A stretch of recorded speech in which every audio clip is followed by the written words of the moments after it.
اللہ تبارک و تعالیٰ کے نام سے شروع جو بڑا مہربان اور نہایت رحم کرنے والا ہے۔ ناظرین محترم، حضرت یونس علیہ السلام کو اللہ تبارک و تعالیٰ نے سرزمین موصل کے ایک شہر نینوا کی طرف نبی بنا کر بھیجا۔ بس آپ علیہ السلام نے ان کو اللہ تبارک و تعالیٰ کی طرف دعوت دی، مگر انہوں نے آپ علیہ السلام کی توہین کی اور اپنے کفر و عناد پر بڑھتے چلے گئے۔ جب ایک طویل مدت گزرنے کے باوجود وہ ایمان نہ لائے تو آپ علیہ السلام ان سے الگ ہو گئے اور ان کو 3 دن کے بعد عذاب آنے کی وعید سنا دی۔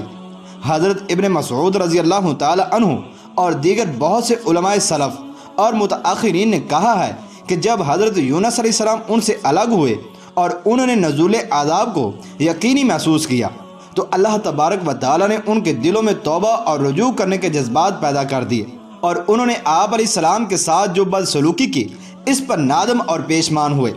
اور عاجزی کے اظہار کے لیے ٹاٹ کے لباس پہن لیے اور ہر قسم کے جانوروں سے ان کے بچوں کو الگ کر دیا، اور سب مل کر اللہ تبارک و تعالیٰ کی بارگاہ کے اندر گریہ وزاری کرنے لگے اور زور زور سے رونا اور گر گڑانا شروع کر دیا۔ ہر طرف چیخو پکار اور زار و قطار کی آوازیں آ رہی تھیں، یعنی کہ بالکل ہیبت ناک منظر تھا۔ بس اللہ تعالیٰ نے اپنی قوت و طاقت اور رحمت سے ان پر آیا ہوا عذاب ٹال دیا جو اندھیری رات کی طرح ان پر منڈلا رہا تھا۔ ارشاد باری تعالیٰ ہے، پس کیوں ایسا نہ ہوا کہ کوئی بستی ایمان لاتی اور اسے اس کا ایمان فائدہ دیتا، یعنی گزری ہوئی قوموں میں سے کوئی ایسی بستی کیوں نہیں ہوئی کہ وہ کامل اور صحیح ایمان لے آتی۔ اس آیت سے معلوم ہوا کہ حضرت یونس علیہ السلام کی قوم کے سوا کوئی قوم ایسی نہیں گزری کہ جس نے اللہ تبارک و تعالیٰ کی بارگاہ کے اندر عذاب کے آنے کے بعد توبہ کی ہو اور اس کی توبہ قبول ہوئی ہو، بلکہ در حقیقت ہوا یوں کہ جیسے اللہ تبارک و تعالیٰ نے فرمایا، اور ہم نے کسی بستی میں کوئی ڈرانے والا نہیں بھیجا مگر وہاں کے خوشحال لوگوں نے کہا کہ جو چیز تم دے کر بھیجے گئے ہو ہم اس کے قائل نہیں۔ اور اللہ تبارک و تعالیٰ کا فرمان ہے، مگر قوم یونس جب وہ ایمان لے آئی تو ہم نے ان سے دنیا کی زندگی میں رسوائی کا عذاب ٹال دیا اور ان کو ایک خاص وقت تک فائدہ دیا، یعنی یہ پورے کے پورے لوگ ایمان لے آئے تھے۔ ناظرین محترم، جب آپ علیہ السلام اپنی قوم کے ساتھ ناراض ہو کر بستی سے نکلے اور ایک کشتی میں سوار ہوئے تو کشتی ہچکولے کھانے لگی اور موجوں کے بھنور کے اندر پھنس گئی اور ڈوبنے لگی اور بوجھل ہو گئی۔ قریب تھا کہ کشتی والے سب غرق ہو جائیں، مگر کشتی والوں نے مشورہ کیا کہ ہم آپس میں قرعہ اندازی کر لیں، جس کے نام کا قرعہ نکل آئے اس کو دریا میں پھینک دیتے ہیں تاکہ کشتی کا بوجھ ہلکا ہو سکے اور ڈوبنے سے بچ جائیں۔ جب قرعہ اندازی ہوئی تو قرعہ آپ علیہ السلام کے نام کا نکلا، لیکن وہ لوگ آپ علیہ السلام کو دریا میں پھینکنے کے لیے تیار نہ تھے۔ دوسری دفعہ قرعہ اندازی ہوئی تو پھر بھی قرعہ آپ علیہ السلام کے نام کا نکلا، اور پھر جب تیسری مرتبہ قرعہ اندازی ہوئی پھر بھی آپ علیہ السلام کے نام ہی کا وہ قرعہ نکلا۔ چنانچہ آپ وہ معاملہ پیش آیا جو اللہ تبارک و تعالیٰ چاہتا تھا، یعنی آپ علیہ السلام کو سمندر کے اندر پھینک دیا گیا۔ واقعہ یوں ہوا کہ جب آپ علیہ السلام کے نام کا قرعہ نکلا تو آپ علیہ السلام نے خود کو سمندر کے حوالے کر دیا۔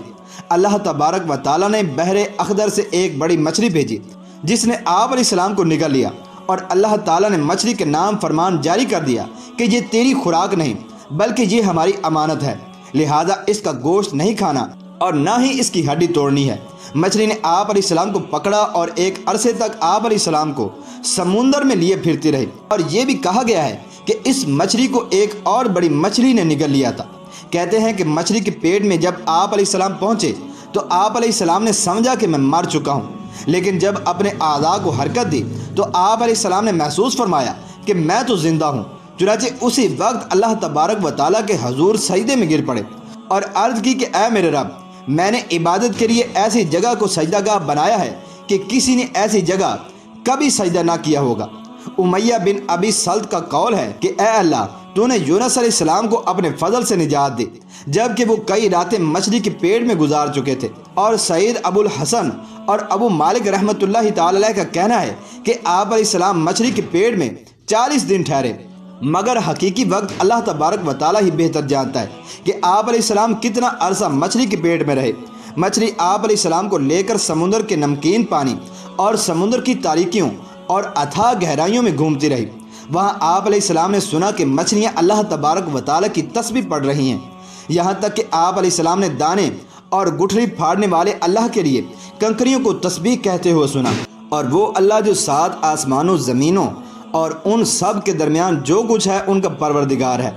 ایسے وقت اور مقام پر یونس علیہ السلام نے اپنی زبان حال اور مقام سے کہا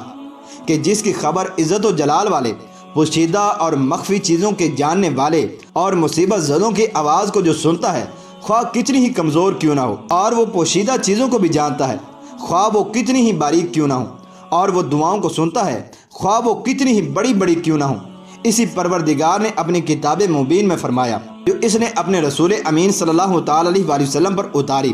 اور وہ قائلین میں سے سب سے زیادہ سچا ہے۔ فرمایا اور یاد کرو مچھلی والے کو جب وہ چل دیا اپنے گھر والوں کی طرف سے، چنانچہ اس وقت وہ غصے کی حالت میں تھا۔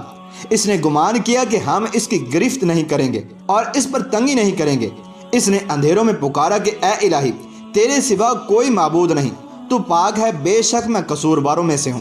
بس ہم نے اس کی دعا کو قبول کیا اور اسے غم سے نجات دی، اور ہم اسی طرح سے ایمان والوں کو نجات دیتے ہیں۔ چنانچہ حضرت عبداللہ بن مسعود رضی اللہ تعالی عنہ فرماتے ہیں کہ یونس علیہ السلام نے مچھلی کے پیٹ کے اندھیرے، سمندر کی اندھیری رات کے اندھیرے میں اللہ تبارک و تعالیٰ کو پکارا۔ اور حضرت ابو ہریرہ رضی اللہ تعالی عنہ سے روایت ہے کہ جناب رسول صلی اللہ تعالی علیہ وآلہ وسلم نے ارشاد فرمایا، جب اللہ تعالیٰ نے یونس علیہ السلام کو مچھلی کے پیٹ میں بند کرنا چاہا تو اس مچھلی کی طرف وحی فرمائی کہ اس کو پکڑ مگر اس کو کوئی زخم نہ آئے اور نہ اس کی ہڈی ٹوٹے۔ اور جب مچھلی یونس علیہ السلام کو لے کر سمندر کی تہ میں گئی تو حضرت یونس علیہ السلام کو ایک آواز سنائی دی، تو آپ اپنے دل ہی میں کہنے لگے کہ یہ کیا ہے؟ اللہ تعالیٰ نے آپ کو مچھلی کے پیٹ میں وحی فرمائی کہ یہ سمندر کے اندر جانوروں کی تسبیح پڑھنے کی آواز ہے۔ نبی پاک صلی اللہ تعالی علیہ وآلہ وسلم نے ارشاد فرمایا، فرشتوں نے حضرت یونس علیہ السلام کی سفارش فرمائی، بس اللہ تبارک و تعالیٰ نے مچھلی کو حکم دیا،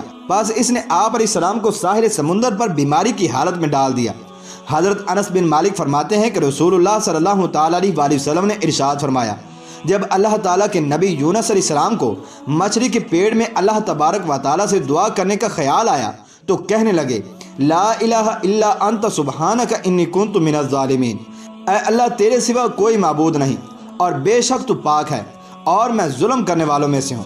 اور ابن ابی حاتم نے حضرت سعد رضی اللہ تعالی عنہ سے روایت کی کہ جناب رسول صلی اللہ تعالی علیہ وآلہ وسلم نے ارشاد فرمایا کہ یونس علیہ السلام کی دعا کے الفاظ سے جس نے بھی دعا کی اس کی دعا قبول ہو گئی۔ تو ناظرین، ہمیں بھی اسی طرح سے دعا کرنی چاہیے جیسا کہ حضرت یونس علیہ السلام نے دعا کی، اور اللہ تبارک و تعالی نے ان کی دعا کو قبول فرمایا۔ اللہ تبارک و تعالی سے دعا ہے کہ اللہ تبارک و تعالی ہماری دعاؤں اور التجاؤں کو اپنی بارگاہ کے اندر قبول فرمائے۔